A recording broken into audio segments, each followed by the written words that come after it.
Most people in their lives want to start at the end point. They want to see it all completed. It's not about starting where you want to be. It's about starting somewhere. Healthy Villages is about collaborating with organizations anywhere in the world to provide them with information and clinical content that will allow them to treat effectively patients and save lives.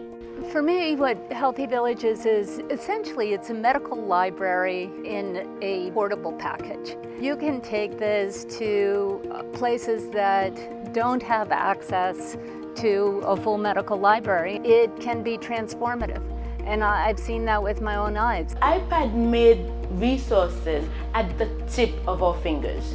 We don't have an open library that we could go to. So the iPad become our library. We can open it up anytime and find the information that we need here at Hinge. One of the nurses overnight was dealing with a pregnant mother. When we took her blood pressure, it was through the roof. It was actually unreadable. We were worried about preeclampsia. We were trying to think through the dosage of magnesium sulfate, and we couldn't find a drug index anywhere in the hospital, and we were able to look up the correct dosage. And that's the success of this device. So I think it has tremendous potential to save lives and create change across the globe. We have gone into these villages. We have worked with the people. We've asked them, what do you need most? It was more devices. If you get them, they're not in good numbers. I have to request for one so that I can get the information.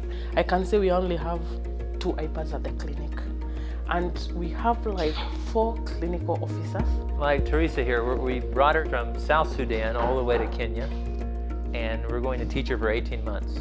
But now she's going to go back and she's going to be all by herself. So she's going to have these mothers come that are dying, or small children that need surgery. She may have to be reminded of some of the things that she's been taught, and having access to any device that will save the lives of the women of South Sudan and the children is well worth a small amount of money. I think if you can increase the number of the iPads, so that at least every clinician can have one, you'll be assured of it being used. This is an opportunity for all of us to raise the $25,000 and deploy 50 devices, preload them with the content, and connect people to the healthcare services that they need. It makes no difference how much you give. What makes the difference is that you gave. It makes no difference how much you have helped. What makes the difference is that you have helped. Together, we join the forces in saving lives, but also in healing the villages, one village at a time.